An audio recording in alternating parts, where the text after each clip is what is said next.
welcome. Just to say, today's episode is with Lisa Bortolotti. Lisa is a professor of philosophy at the University of Birmingham. If you're interested in this conversation and find it interesting, then I'll put some links for Lisa's work. So yeah, you can go and find it there. So enjoy the conversation. A moment ago, so today, really, the sort of point of focus, albeit it might sort of, I suppose, you'll draw from a lot of the other stuff, but is my sort of, I have read a couple of your articles, but principally it's this, which is Why Delusions Matter. And in this book, Lisa explores the sort of world of delusions and unpacks the nature of delusions, which is a sort of a descriptive account and how they have been kind of construed. And then you sort of put forward a slightly different account, and it's sort of a more of like a revisionist account as to what delusions, how they can be seen. And in doing this, delusions sort of come into being in a way where they're perhaps, we see them more in a sort of more nuanced fashion, and they don't appear so aberrant, or at least that's how I see it. And I think that's what you put forward. And I think also this account helps us to see how at times we can all be either a little delusional or at least share some of the vulnerabilities which lead to the beliefs which we describe others as, when we say, oh, they're delusional. Yes. And this ultimately leads to an understanding which encourages sort of curiosity, so that we're perhaps less quick to castigate someone as delusional, because in doing so we reduce their agency. So that's a sort of introduction. I don't know if you would like to add anything. No, that's great. Yeah. All right, great. So in terms of delusions, I'm curious what motivated, so it wasn't always delusions then that you were interested in, or was it, and what kind of got you interested in them? Okay, yeah, no, I mean, my initial interest was in trying to understand why it is that sometimes we seems to have beliefs that are very different from how reality is.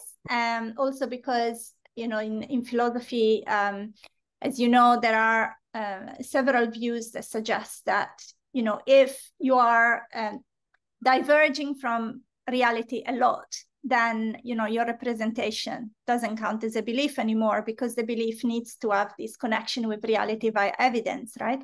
So I was interested in all of these kind of cases. Like, for instance, animal belief, whether animals can have belief, or, kind of, as you mentioned earlier, what happens in the history of science when people seem to kind of hang on to scientific theories that are disproved by evidence. You can see it in a number of areas. And then, of course, delusion is one of them. It's one case where, at least for other people, what we are believing doesn't seem to be real, but even in some cases, it's also impossible. And yet we seem to believe it. So I was kind of interested in this kind of cases, and after the PhD, I focused on delusion in particular. Right. Yeah, that makes a lot of sense. And I suppose, sort of delusions, sort of touch on that kind of the in terms of how they relate, or how they don't, or at least appear to relate to sort of reality. So in terms of that defining delusions, how I've got a sense from reading the book, but how have delusions, and were they, and have they traditionally been sort of defined, and how have people looked at them? And then how has your sort of approach differed? And I sort of broadly, there's this idea, isn't there, of sort of, I think you focus more around this idea of how we have a belief, and this sort of like the implausibility and the unshakability of what sort of, how that's what delusions are sort of defined, or how we can see delusions is that they're implausible.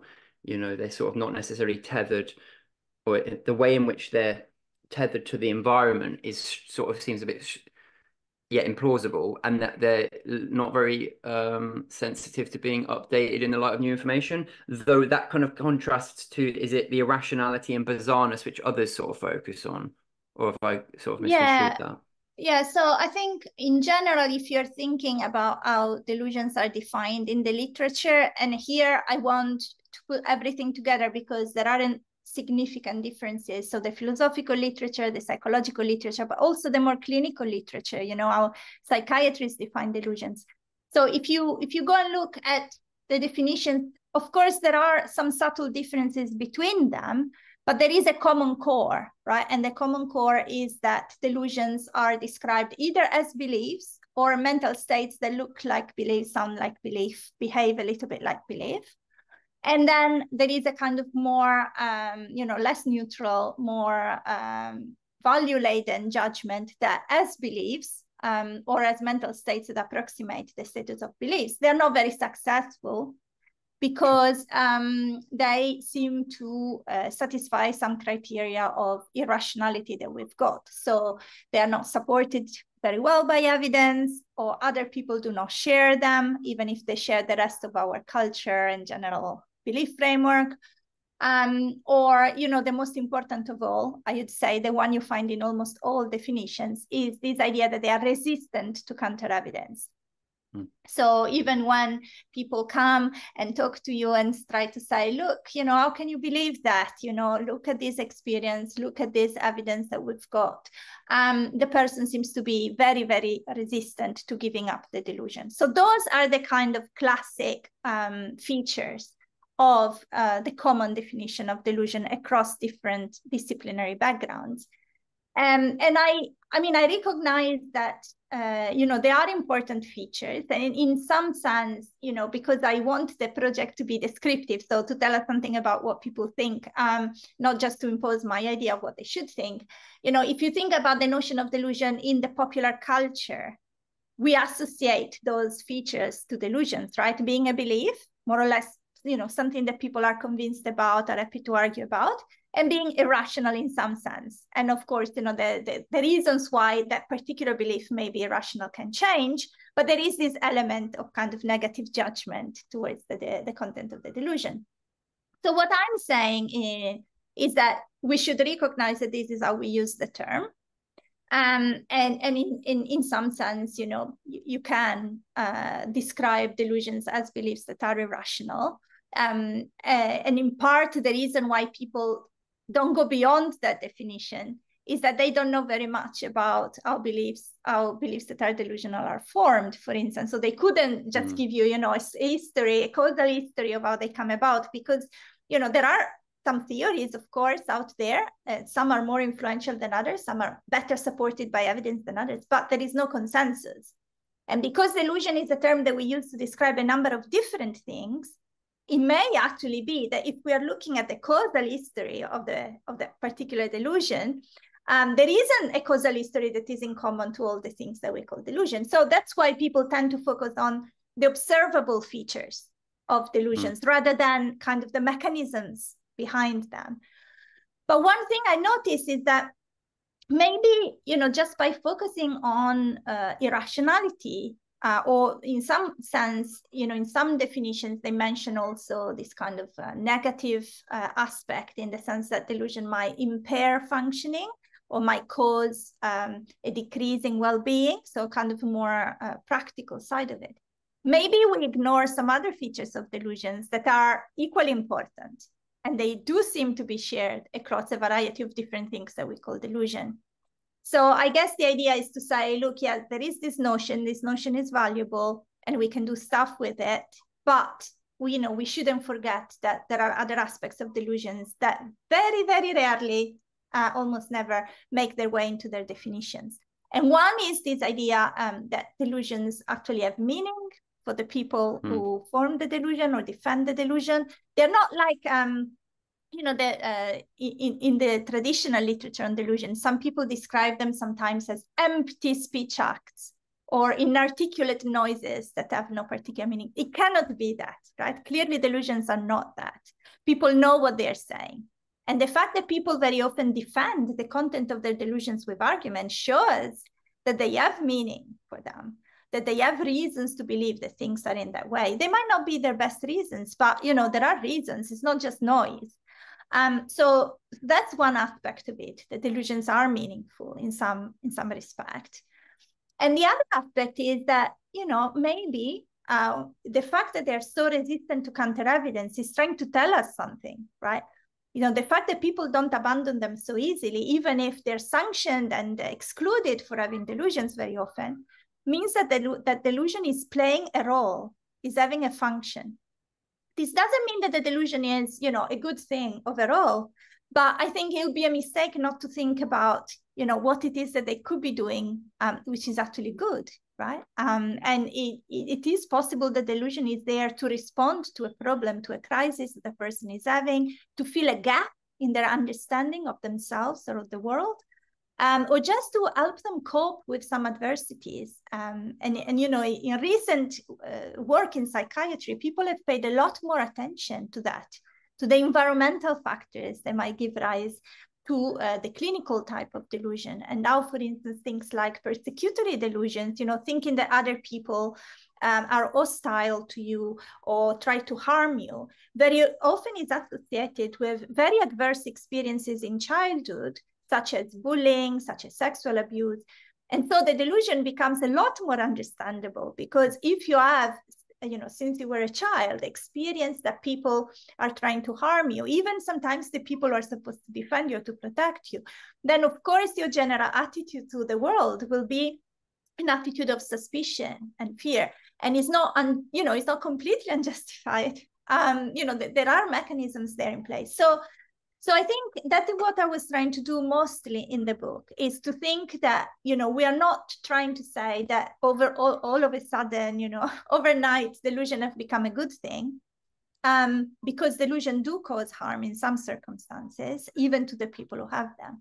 But if we want to have a proper understanding of the phenomenon, we also have to recognize that they might be there for a reason, that they may play a function, and that they are meaningful. They're not just kind of utterances with no particular significance. Yeah, sure. Yeah, that makes a lot of sense. And that's really what I got from the book. And I think you've summarized a lot of things there really well. And it makes me think about this idea I think you put in the book around, and you speak about it. I believe you have, because I actually read the book a number of weeks ago, but triangulation is this idea of that you have a speaker and an interpreter in the environment.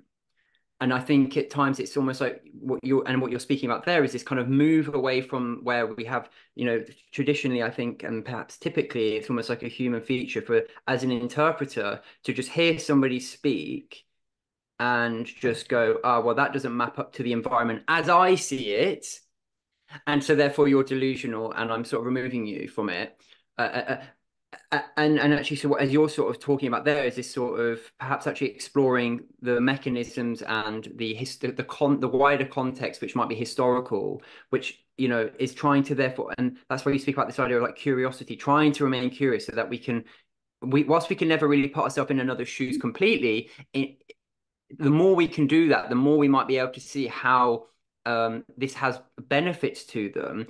For example, I think you speak about one of the ways in which it can be a benefit is that they can help a person remain sort of epistemically sort of tied to the environment. It kind of helps them stay in some way. And I wonder if that's sometimes, I don't know, because I think you speak about circumscribed delusions as opposed to perhaps more pervasive ones. And I don't know if circumscribed ones are sort of necessarily make one more, but either, I suppose in both cases, would it be fair to say that from in your view that the literature and research would suggest that what we call delusions are at times attempts to stay connected to the environment? Yeah, so that's definitely true. That's what I think might be happening there, at least in some circumstances. So yeah, starting from triangulation. So triangulation is this very kind of traditional idea in the philosophy of mind. So you find it in Quine and Davidson, for instance, where the question is, suppose that you are an anthropologist and you reach an island that has not been discovered before, and you meet people who look like people like you, and they seem to have a language, but you don't understand what they're saying to each other because you don't know their language, right? So what do you do? So that's the idea. What is your starting point if you have absolutely no background knowledge about a certain type of culture and a certain type of language? How do you go about interpreting them? And the idea is you have to have some assumptions, right? You have to have something, a method, because otherwise, you know, where do you start? And the thought is, you know, first of all, what you have in common with the tribe is the environment. You are in the same environment. So if someone points at something and say gavagai, and what they point to is a rabbit, you can make an initial hypothesis that gavagai means rabbit, not because you know their language or their culture, but just because you are interacting causally with the same type of environment. So already the environment helps you, right?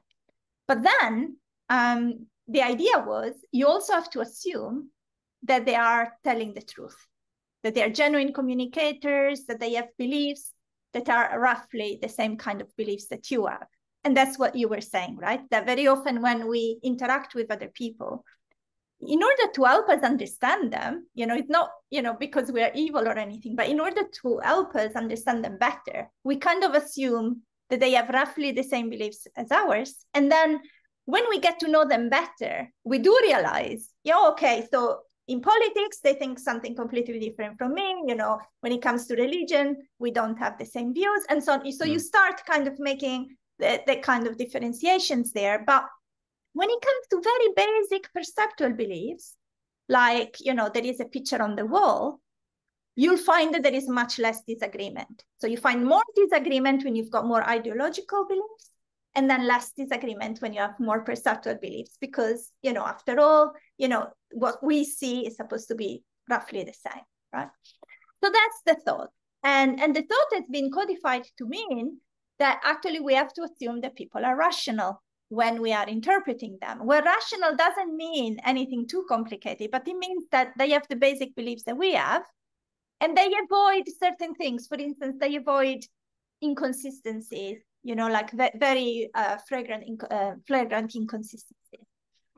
So I've always thought that the apparatus of the triangulation is quite interesting as a way of thinking about how we attribute beliefs to other people, that we interact with a person, but we also interact with the environment, and the environment interacts with us. So I've always thought that was quite useful as a way of thinking about it. But I always felt very uneasy about the rationality constraint, right? So this principle of charity, that we have to assume that people think like us, because as anthropologists themselves, I've noticed that principle doesn't work. People do not have the same beliefs as we have, especially if they are embedded in a very different culture. And this doesn't necessarily make them irrational. It just means that, again, we need to know more. We need to find other ways to get to understand what they're doing.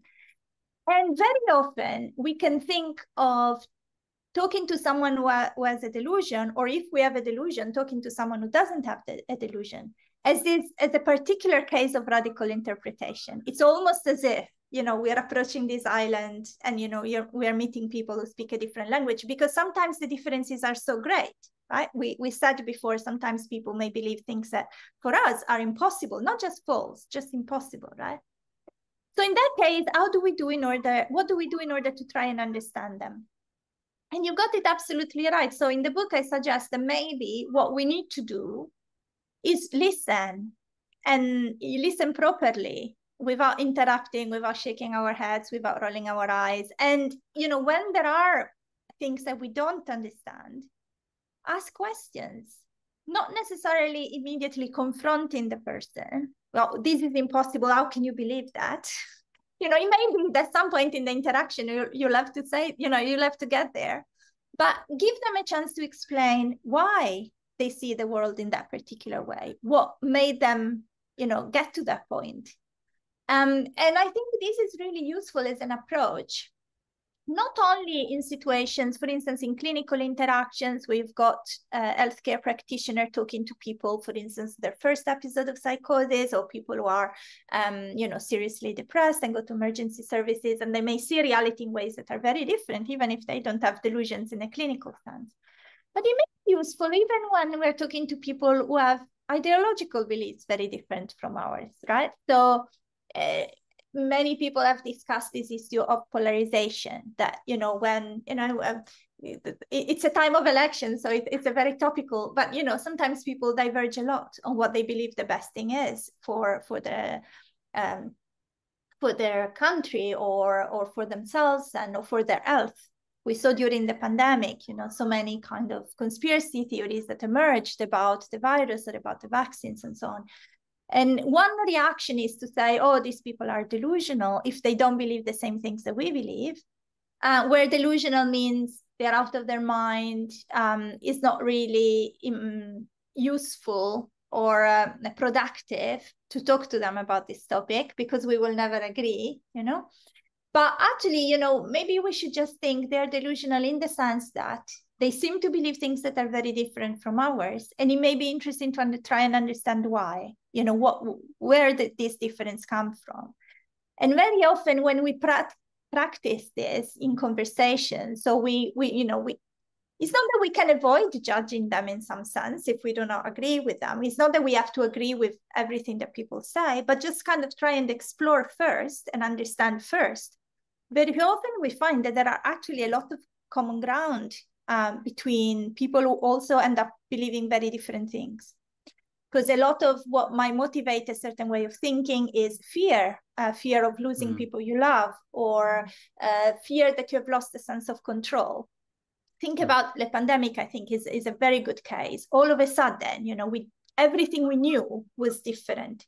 We couldn't go out of the house. We couldn't take the children to school. Many people lost their jobs. Many people lost family members.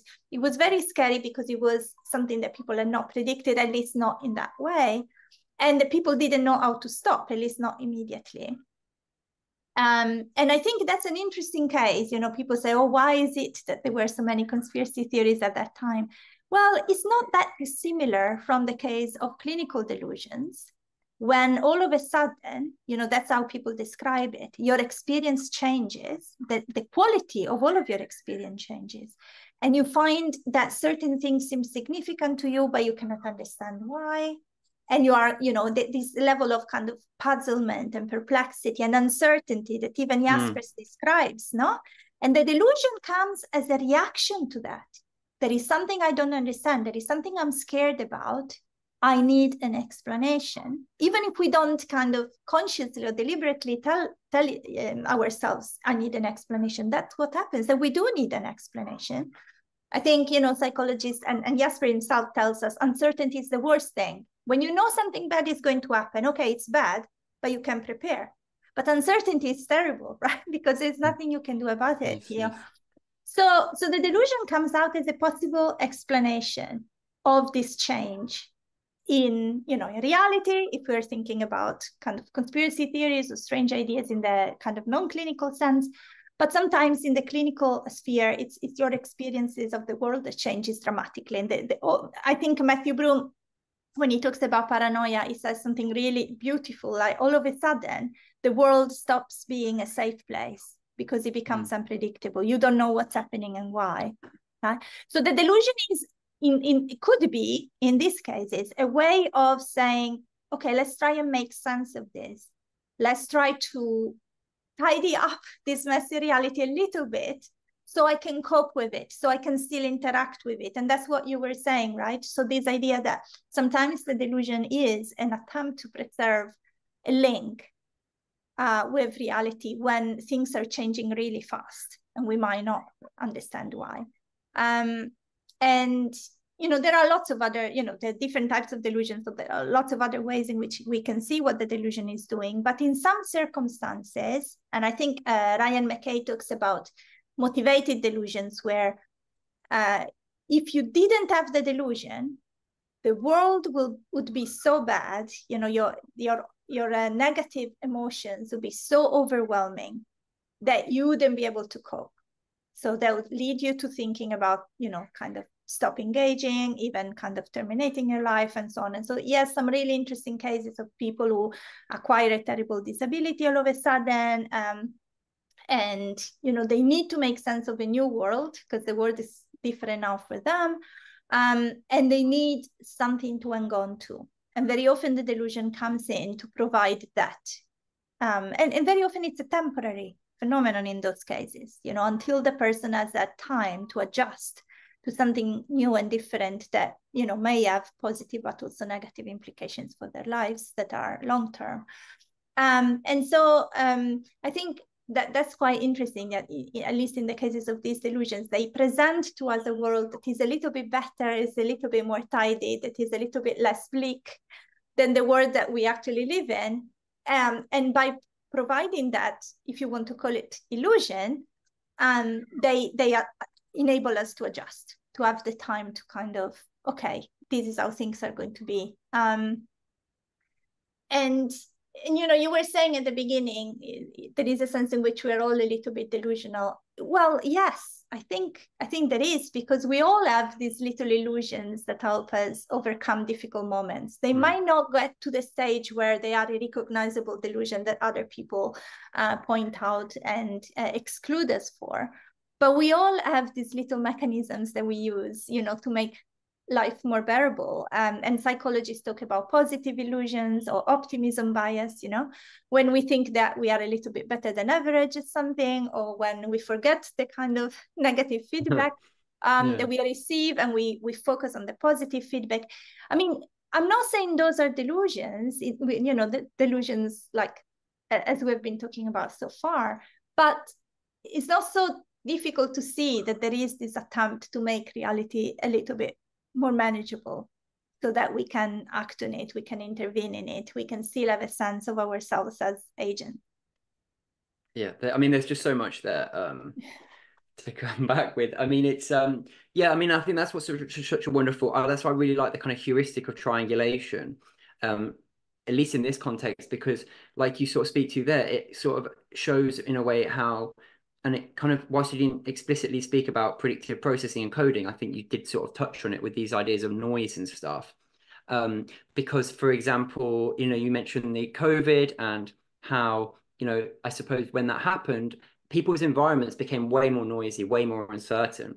And then it's, as you speak about, it's like, well, I need to make sense out of this. And so I'm going to perhaps I need to explain away some of this noise and this strangeness.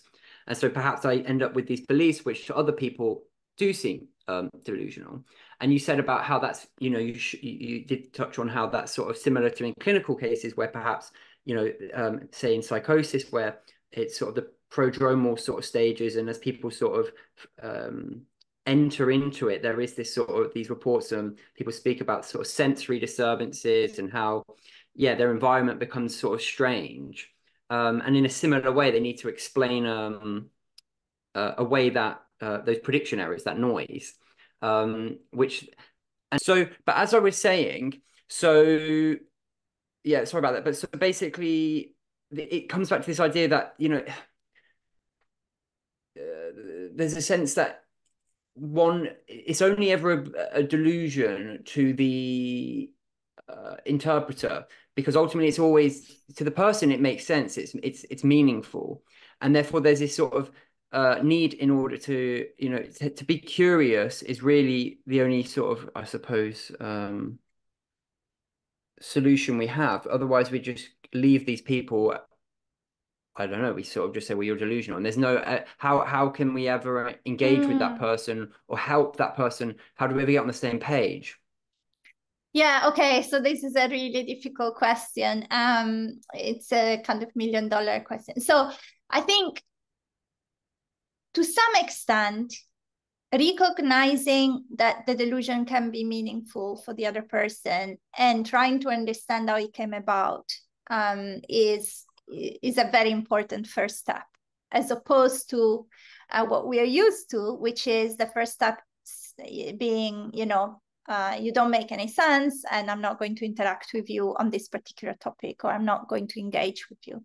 So engagement with empathy and curiosity, I think, is definitely important. I don't think we can leave it at that. I think we have to try and do something more, because we know that some delusions can be harmful for the person who has the delusion. And so in some cases, I think it's important to try and have a conversation with the person who has the delusion, where we try to offer some alternative explanations from the explanation that they have chosen, so that they can, if they have the strength for it, if it's the right time for it, slowly detach from their delusions. I mean, these might not be necessary for all delusions, because there are some delusions that don't have any particular harmful effect on people's lives. But we know of situations where delusions can be very harmful. So for instance, I think probably the best example is the delusion of guilt, or depressive delusion. So if we think that we are really, really bad, and everything that doesn't work in the world is our fault. These may give rise to thoughts of self-harm, also suicidal thoughts. This is not a good way of living our lives. And so, you cannot just let the delusion be. To some extent, especially healthcare professionals, I think, have to address this, have to give the person the means to overcome the delusion, to find meaning in something else that is less harmful for them, to kind of start seeing the world a little bit differently, to help them with that. There are also cases where, some conspiracy theories are innocuous, what we call conspiracy theories. Some conspiracy theories are true, end up being true, and they're not, conspiracy theories in this technical sense. But some conspiracy theories can be harmful, if you believe something that prevents you from, for instance, following health and safety guidelines that may save your life, or that cause a lot of disruption in the community where you live. Then again, it may be dangerous. There have been some studies on extremist beliefs, which may be associated with conspiracy theories as well. And those can be very harmful. They can lead to violence. I mean, it doesn't need to be, but I think, it would be a mistake just to say, oh, delusions are meaningful, so, we just let people believe them happily and we move on. I mean, it may be that in some cases that's exactly what we should be doing. But in other cases, I think we need to evaluate the situation and to see whether, the delusion can be replaced with something that offers meaning, that offers an explanation, but as fewer of the harms and associated costs that the delusion might have, at least in some circumstances. So what I'm trying to describe, I mean, I don't have a recipe for this. I mean, it's super difficult to know what to do in these circumstances. And, academics can come up with these general considerations, but then in practice, things are even more complicated. But what I'm envisaging at the moment is kind of a stepped approach. First, you engage, interact, trying to understand, have this curiosity that enables you to see why the person got to that particular belief. And then on the basis of that, if the belief is harmless and is actually, something that the person cherishes and doesn't harm anybody else, there is no, I think, pressure to try and remove it. You can still offer alternative explanations and see what the person thinks at that point. But if the belief is harmful, if for the person themselves and for others, then you can try, based on the common ground that you have built through this process of engaging and understanding, to suggest other ways of seeing things. And again, what is very important to understand is that if changes happen, because changes sometimes happen, it's not true that people never give up their delusions or their delusional beliefs. They are not going to be overnight changes, again, sudden changes, because the delusion is very likely to become something very important for the person who has it. And they are very likely to build a bit of their lives, social lives, but also identity around these delusions. So if they do need to give them up at some point, if they realize that, something is not quite right, then, it's a gradual process, which will need time and effort. And, you said at the beginning, maybe, for the person who has the delusion, the belief is not a delusion at all. It's a delusion only for the interpreter. And there is a lot of truth in that. But there is also a sense in which people very often realize how implausible the content of their delusion is. So very often, even people in clinical context would say, oh, I know that it's unbelievable. And if you were to tell me something like this, I would say, no, it's not possible, but I've seen it, but I know that it happened. So it's not that they don't recognize the mismatch between what they believe and what other people believe, or sometimes even the mismatch between their delusions and the kind of intersubjective reality out there. They do feel the pressure, they do feel the tension. And I think that's part of the harm of the delusion, that, it puts you in a situation where you're constantly fighting with pressures, social and otherwise. So to some extent, it might be a relief at some point to get to an explanation that doesn't, lead to those pressures and those tensions all the time. That it's more shared.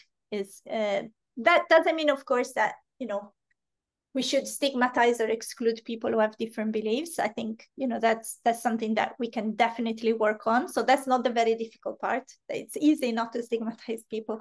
I think what is difficult is once you've reached a certain type of engagement and understanding, how do you move to, if you think that's the right thing to do, to kind of displace the delusion, to remove the delusion.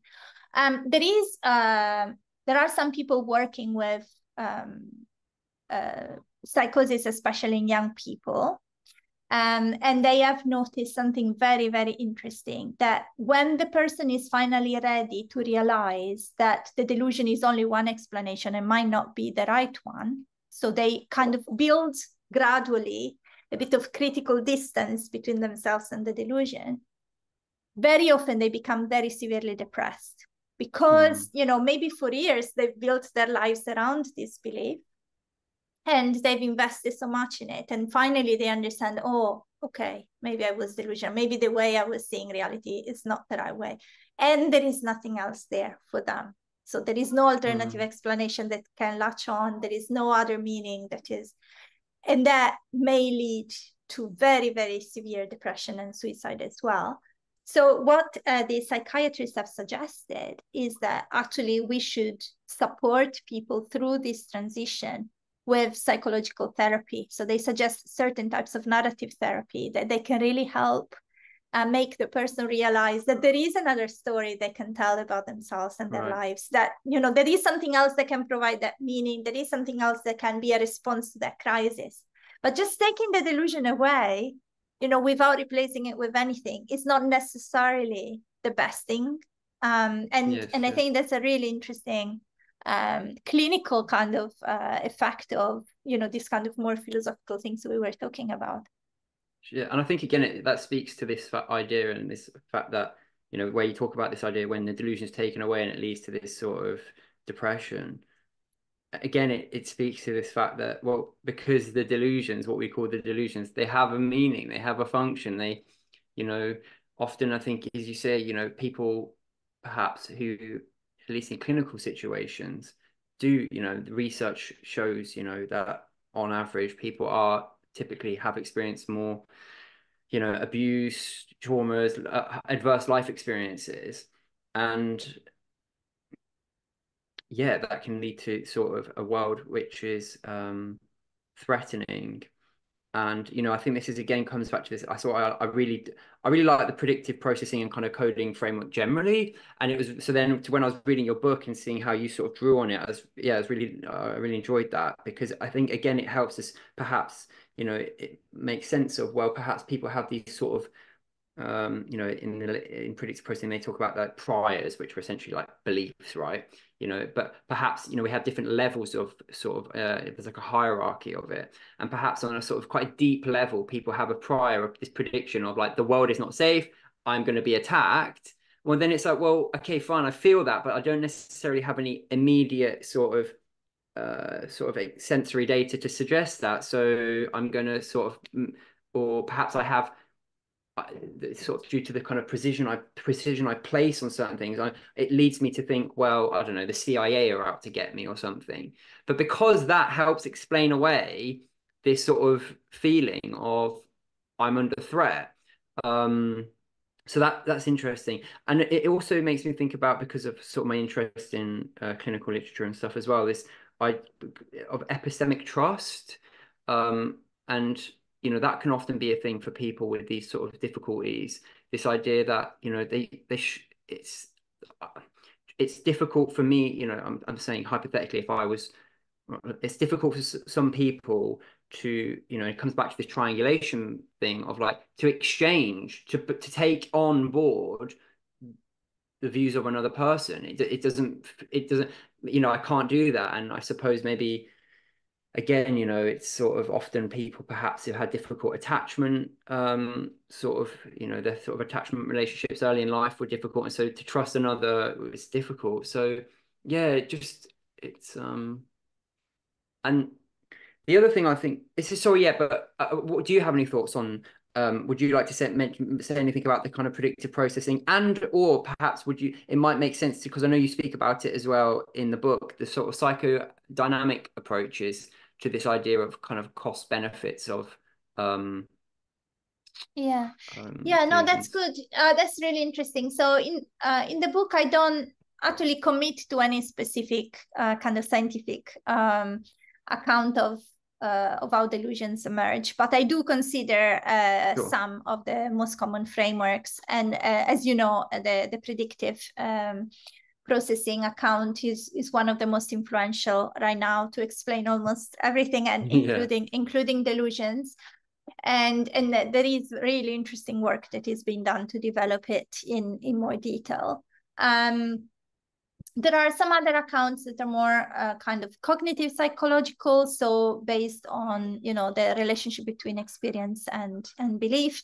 And then I think recently there has been an attempt to, how can I say, to bring back psychodynamic accounts. So psychodynamic accounts of delusions were at some point, you know, the consensus, so were extremely popular. And the idea was that, you know, when you add a delusion, for instance, like the Capgras delusion, where you believe that a family member has been replaced by an imposter, so the person in front of you looks almost identical to your family member, but he's not your family member. So one common explanation is that you were coming up with this in order to account for very conflicting feelings that you had towards that family member. So to some extent you love them, and to some extent you hated them, and it made much more sense to think this one is an imposter, because then you didn't have to feel guilty about the feelings of hatred that you had towards the family member. Now, these kind of accounts that we see for Cotard and for Capgras have been dismissed and discounted in recent literature, mostly because it was quite unclear what, you know, the mechanisms could be in detail, but also because they didn't seem to lead to any kind of therapeutic benefit that, you know, could be implemented for the people who had these conditions. And they didn't seem to kind of have a story about what was happening at the physical level, at a kind of more organic level. And then, you know, there were the subsequent accounts, as you know very well, you know, I've focused a lot more on, you know, what might happen in the brain when these things happen. So this idea that we've got this very complex facial recognition system. When we recognize faces, we do it by identifying similarities between faces, but also through an affective channel. So if a face is familiar to us, we receive this affective component of the recognition system. And if that affective component is missing, then we may think, oh, this is the same face, but it's not the same person because I don't feel the same way. So that kind of approach has kind of led people to think that there may actually be two channels, two routes to delusions. One that is more experiential. So, you know, there is something that doesn't work quite well in my neurophysiology, so I do not kind of experience things the same way as other people. And then another route that is more cognitive. But given this strange experience, I'm allowed to come up with an implausible hypothesis for why I have this experience. So my mom doesn't, you know, look exactly like my mom, maybe it's an imposter, rather than saying, oh, maybe there's something wrong with me and now I recognize faces. Is this the one fact? Is that the one factor and two factor you're speaking to? Yeah, so that's the two-factor theory. Yeah. And then the main kind of opponent nowadays of the two-factor theory is actually the predictive coding account, which doesn't want to discriminate between experience and belief in the same way, because, as you know better than me, they do not think that there is this drastic distinction between them. They just think in terms of hierarchy. And, you know, their view is that we've got this model of the world that helps us make predictions and kind of navigate reality and relationships with other people. When things happen that do not seem to fit our model, we receive these prediction error signals and we update the model. And sometimes that's the right thing to do. The model needs to be updated. But in the case of delusion, very often we update it when we don't need to. And so we think, oh, it's an imposter, even if imposters are very unlikely, when actually, you know, it's not an imposter at all. So what is the advantage of bringing a little bit back the psychodynamic models? I think the idea is that a lot of psychologists and psychiatrists working in this area felt that the more we were going towards neuroscientific explanations of delusions, the more we were missing out on some interesting phenomena that we observe when people have delusions. So for instance, this fact that sometimes the delusion has a positive content, we were discussing earlier, that it makes us see reality as a little bit less bleak, or it makes us see ourselves as more important or more special than we actually are, as in grandeur or erotomania. So the thought is, how do we explain that, you know? It cannot just be explained by the fact that something happens and we have a different perceptual information coming in. So the idea was that actually, you know, maybe the fact that we have a delusion may be due to some of these mechanisms, but exactly what content the delusion has may also be due to psychological and motivational factors. So we tend to, you know, want to be better than we are. And so, you know, in our delusional world, we are better than we are. So God speaks to us, important people fall in love with us, you know, that kind of thing, or everybody's following us. So even the kind of horrible delusions like persecution may be seen as something where, you know, everybody's paying attention to us. Everybody thinks we are important enough to be object of persecution. So it is quite interesting. And as you say, in the book, I talk about these different models and how they may help us understand different aspects of delusion. I don't make any particular decision. Sure. I mean, you know, I don't think it's basically my job, because I think it's an empirical question ultimately, what explanation would fit better. And I think it's early, you know, I think that we have a lot of evidence, but we don't have all the evidence that we want. Also because a lot of the delusions that philosophers are so fascinated by, like Tethered and Capgras, are quite rare. So it's very difficult to get reliable evidence on big samples of people who have that delusion. Whereas persecution is a lot more common. And so it's like it's a standard delusion that we find in schizophrenia. So there is a lot more evidence about that. But my sense was that, you know, maybe we just have to accept that the explanation can be quite complicated and combine, you know, some of the insights of these different theories in order to be able to make sense of how delusion is as a kind of philosophical phenomenon, but also as a phenomenon that affects us all as lay people. Because as you know, as you were saying, we talk about delusions, you know, newspapers talk about people with delusions, and, you know, we describe other people as delusional. So it's not just a technical term that has, you know, kind of a special room in clinical psychiatry. It's actually, I think, a notion that has a lot of significance for how we interact with other people generally. Yeah, and I'm sorry. No, that's finished. Oh yeah, okay. I was just gonna say, yeah, I agree. I think it makes sense that why just a strictly sort of neurobiological cognitive account would miss the sort of wider picture, because, you know, and I think, you know, because reality is not, you know, I know that some people like to say I'm a reductionist and I like to reduce things to their most fundamental parts, but really reality is why it's more sort of holistic than that, you know.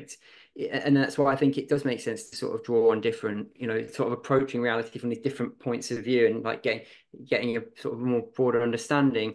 And that's actually why it's interesting to talk about predictive processing and psychoanalysis, because actually you might be aware, but there's quite a bit of work done sort of over the last, I think really over the last 20 years, but it's like neuropsychoanalysis, which is really interesting. It's where people sort of like welding the two together, which might have sort of might help actually, I suppose, in maybe there's been work even with delusions. But coming back to the end of what you were saying there, is this idea of, yeah, it's not just a technical issue. In my mind, it seems to be, and I sense you might agree, but maybe you don't, is that ultimately it's also a moral issue in a way, in the sense that, you know, when we use the word delusion, it has real consequences for the agency of another person, you know. And this has real, you know, we know this from, you know, historically, in the ways in which, you know, people's literal freedom can be restricted if they're defined as being delusional. But not just that, you know, even sort of the less sort of obvious cases where people are, I don't know, maybe they're like shackled up or, you know, put in an asylum or whatever it is. You know, we have the case whereby in doing it, we reduce that person's ability to exchange and to be a sort of meaningful participant in the environment, in the epistemic sort of environment. And I think that also, you've touched on it and you've spoken about it, is this, I think conspiracy theories are a real sort of point in case of this. And, you know, and it's interesting because I've at times, you know, I wouldn't say I'm particularly conspiratorial, but what I have noticed in myself at times is this sort of frustration and almost sadness when I see people just sort of quite dismissively and can be quite aggressive and say, oh, they're conspiracy theorists, they're delusional. And there's almost this sort of like splitting, and it's like this real anger towards them. And I do appreciate why some people might have that response at times, because maybe they feel like threatened and, you know, it's affecting their perhaps worldview. But yeah, I think this is what's so great about your work, is that it really helps us perhaps consider, you know, it doesn't necessarily help the other person, but maybe it doesn't even help ourselves in doing it. And just calling someone else, you know, delusional, it doesn't help ourselves, because like you said, it creates this polarization and just increasing distance between us and others. Yeah, no, I think you captured what I'm trying to do in the last part of the book very, very well. I work with a lot of patient groups and mental health charities, and I often hear this objection that, you know, we shouldn't even talk about delusions anymore. We should talk about unusual beliefs. We should stop using this word because it's stigmatizing.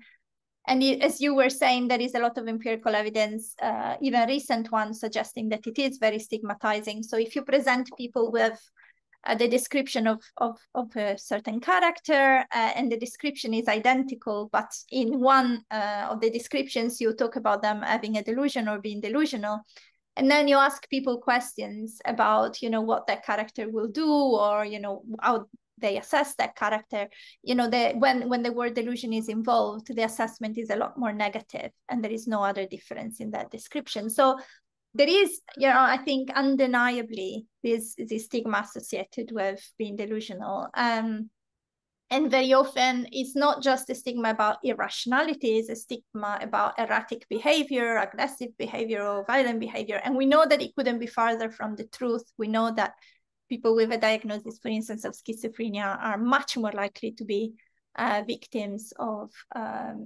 aggression and violence than to be perpetrators. So it's a stereotype. It's a misleading stereotype.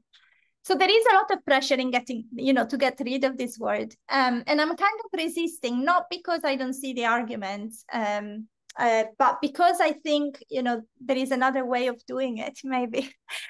Maybe we cannot, you know, take entirely the stigma out of being delusional, but we can give an account of what being delusional is that is more nuanced and makes us understand the phenomenon better.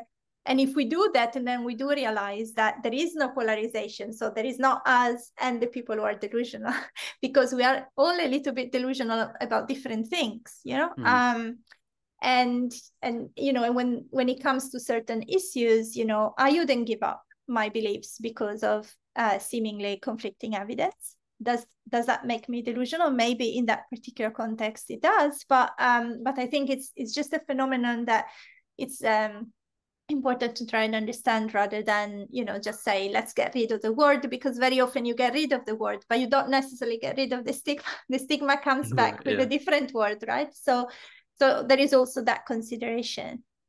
Now, I do think that the most important thing is to recognize that being delusional or having a delusion doesn't take away your agency. And that's what what you were saying and what I was trying to do in the book. Why is that? Because if we consider delusion in the way that we have been talking about them together, as ways of understanding a reality that got all of a sudden a lot messier or cope with adverse circumstances. They are actually a manifestation of agency. So we're doing something agentic about the world instead of passively, receiving horrible things and doing nothing about it. We are actually trying to come up with an explanation. Now, it might not be the best explanation. It might be just a temporary fix. It might be something that we will give up in the future, but it's still a manifestation of our agency. And I think that's why you'd be incorrect, I think, to just assume that by being delusional, we are no longer able to interact with other people or contribute to epistemic projects. Now, it is possible that when we have a certain type of way of seeing the world, or we have a certain type of belief, other people do well not to accept exactly what we're saying literally, or not to agree with us on certain topics. But that's fine, because agency is not about everybody having the same beliefs or everybody agreeing with each other. That's what we discussed when we were talking about triangulation, right? Understanding is not agreement. You can understand what someone believes and how they got there without wanting to have exactly the same beliefs as that person. But what you cannot do without, so we can do without the agreement, but what we cannot do without is the process of understanding. Because if we take that away, if we stop being curious about each other, then, there is no way of understanding each other. And there is this disengagement. I'm not going to talk to you about this. And this polarization, they're different from us, or we're different from them, or there is nothing that we can talk to each other about. And when I was doing some research for the book and for other papers on these topics, I was looking at newspapers. So I just, did a search with the term delusional and looking at newspaper. And whatever the topic was really, really interesting. When in an interview, someone was describing someone else, either an organization or a person, an individual, as delusional, then the next phrase, the next passage was saying something about why it was not a good idea to talk to them about that particular topic. Yeah, it was just like, it was like default. They are delusional about climate change. I'm not going to have a conversation with them. Or they're delusional about, whatever it is, then there is no point in inviting them to discuss this. So basically the kind of the label delusional was almost synonymous with not worth engaging with, which I think is the problem.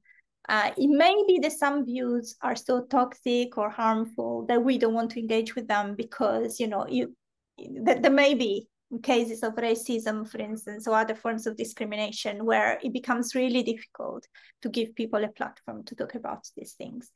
But in general, I think the fact that we do not agree with how someone sees an issue is not a reason to stop engaging.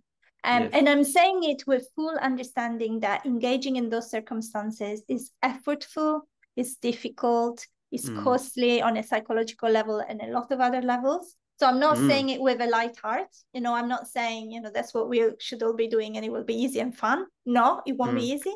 No, it won't be fun, because it's never fun to face something that is very different from, from what we are used to, or talking to someone who uses different way of arguing about things, or has different beliefs from us. It takes time and effort, but I also think, as you were saying earlier, it's good for us as well as it is for them. The kind of the engagement is the only thing that we can do this. But what I've noticed is a lot of pushback from people, for instance, in psychiatry, saying, we cannot talk about epistemic injustice in psychiatry because we cannot believe everything that patients say. But that's not what we're saying, right? So the question is not that you have to start believing everything that people say, but you have to give them a chance to explain what their perspective is. You have to show some interest in what the perspective is and where it comes from. And then, if you find that that's not a useful perspective, of course, don't accept it. That's not acceptance. That is the kind of goal of the enterprise. Of course. Is just recognizing that the other person is not an object, is not a problem to be solved. Is someone with a perspective. And the moment that they have a perspective, that perspective is worth being listened to. Yeah. Yeah, and it's interesting, isn't it? Because as you say, in the same way, it's like you don't have to believe your colleagues' beliefs, you know, you don't have to believe, you know, you might have a colleague who, I don't know, believes in God, and you might go, well, that's ridiculous, you know. It's like, so yeah, this idea that you have to believe someone, yeah, it doesn't, it's yeah, it's and I think in ways I wonder as well, behind it is this sort of, it's not acknowledged, and I think perhaps, you know, it's perhaps people who are who are interested in philosophy and stuff have the language to speak about it and actually even consider it.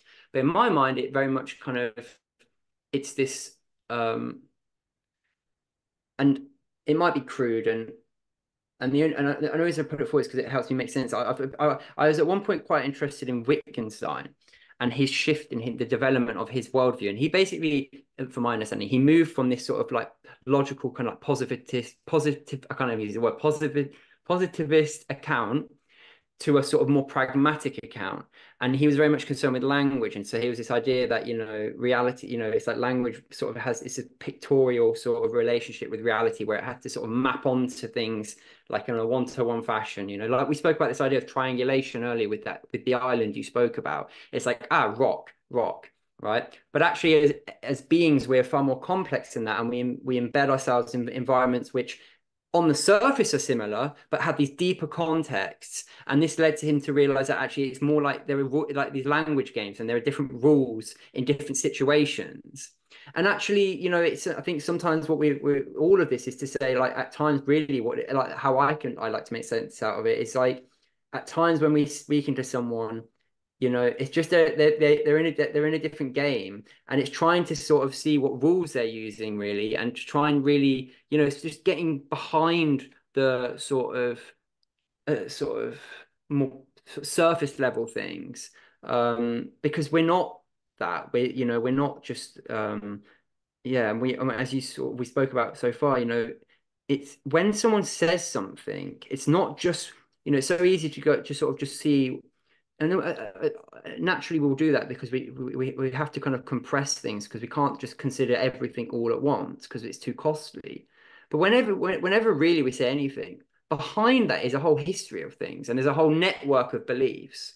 And just really kind of coming back to that and actually just, yeah, like you said, it's like thinking, well, why is this person saying this thing? What could it mean to them? And as you said, it's not easy. I don't know if there is a solution per se. Perhaps solutions are being found and approached, and they might help in certain situations, certain clinical situations. But I think, you know, and that's great. And I really do believe it's super important for people to kind of appreciate this sort of, at least hear this kind of message where possible, if possible, particularly more for the kind of,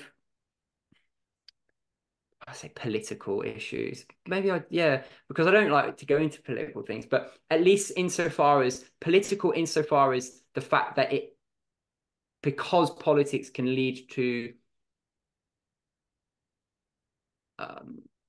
difficulties in sort of resonating and reciprocating with one another. Perhaps if we're going to stick to the language which we are, which is in like kind of an epistemic projects, you know, because ultimately, you know, if we want to make a sort of, and it sounds kind of wishy-washy, but you know, people often talk about, oh, it's because I care, because I want the world to be better. You know, I want the world to be better. That's why, you know, for example, understandably, I believe in climate change. I want the world to be better. Great, of course, you know, but then I don't know if, you know, by just saying to the person who doesn't, if you just sort of say, well, you're an idiot, it doesn't necessarily help us move forward in ways.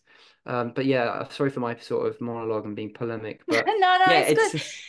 You made me think of something. So I probably have seen it in the book because I very, very quickly mention it. But there is this approach called deep canvassing that is being used in the US by psychologists. And what they've noticed is that they take big issues like climate change, where you know, people are very radically divided, and they go and talk to people who have completely different views. And one thing that they suggest is that we should change the way we talk to each other. So they say that, you know, we tend to talk via arguments. So we tend to say, you know, I believe in climate change because, and then I'm giving reasons or evidence, you know, because climate science says so, you know, says that there are these big changes in temperatures and so on. And the other person is like, oh, but climate science is all scam, you know, it's that evidence is fabricated. So if we talk to each other by using arguments or even statistics in some cases, think about the vaccine wars. Yes, yes. What happens is that people do not recognize the evidence that we put forward as evidence because they trust different sources. So for instance, one may believe the pharmaceutical companies, some people may, you know, not believe the pharmaceutical companies.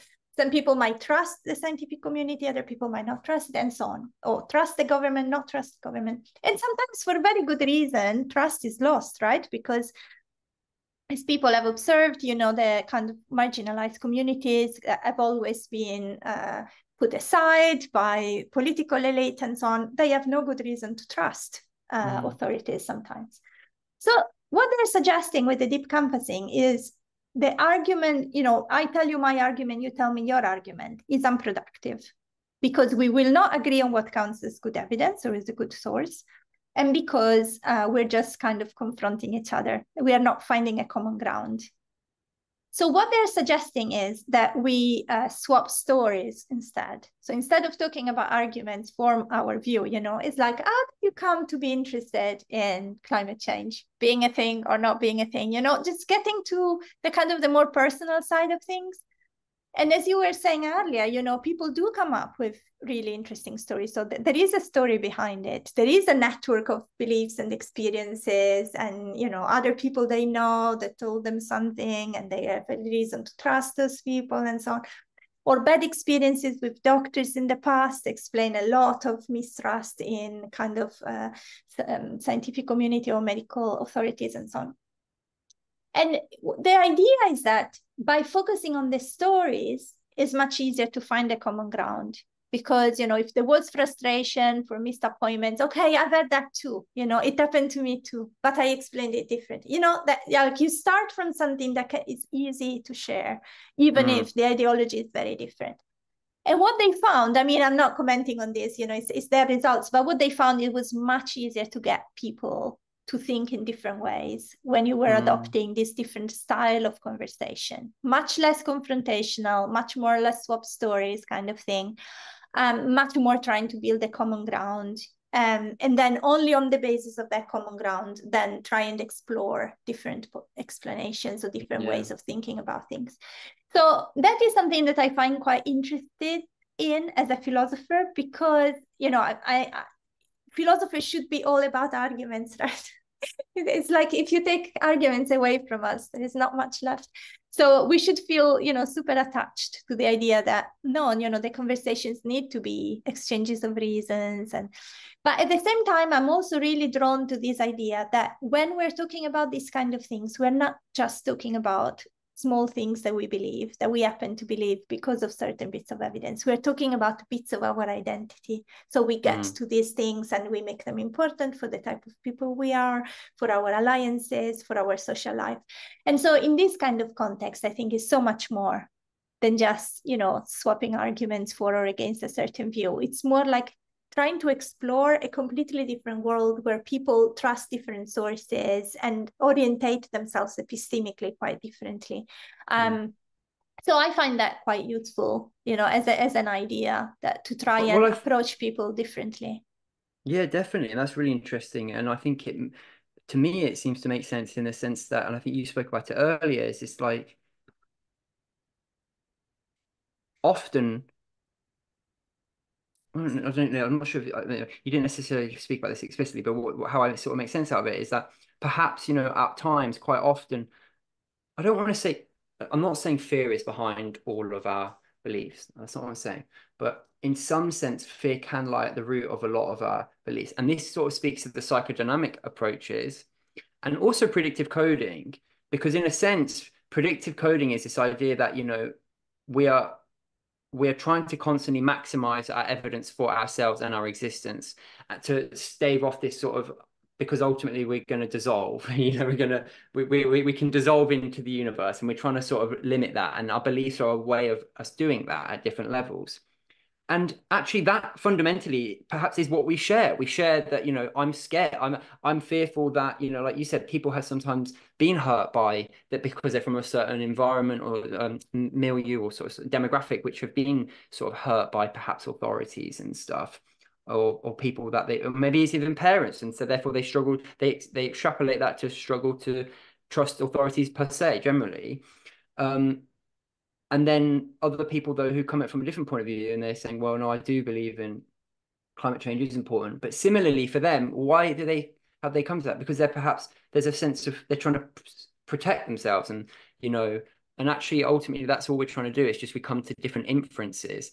And even if we do come to different inferences, if we can see that ultimately we sort of share a sort of a common ground in that we're just people trying to perpetuate, then we might have a bit more sort of empathy for one another. Yeah, that sounds right. Yeah.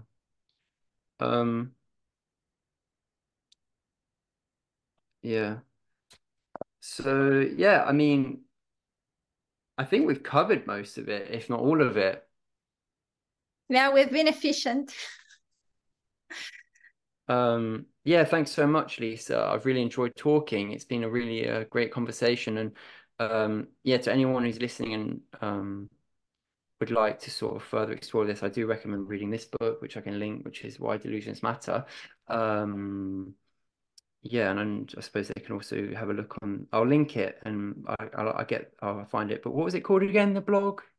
Is that something is that something you share with people? Yeah. So it's not me. It's not me writing on it all the time. It's called Imperfect Cognitions. As we have recently done our first 10 years, so it's been out for a while. And it's just mostly it's one new post every week, and it's updates on research in very accessible ways in philosophy of mind, psychology, psychiatry, these kind of issues. And also kind of reports from events, from conferences, interviews with experts, that kind of thing. So. Oh, brilliant. Okay, well, I think that's it from me. Other to say then, yeah, thank you again. Thank you very much for this great conversation. I had a good time. Oh, okay, good, Lisa. All right, thanks. Bye-bye.